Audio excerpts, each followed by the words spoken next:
ఏమిటి నా అపరాధం, ఎందుకు ఈ అవతారం?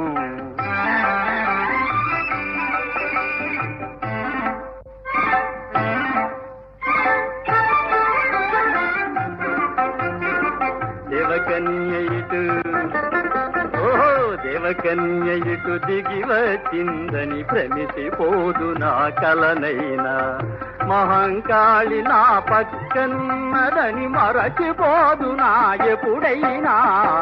చాలును మీ పరిహాసం,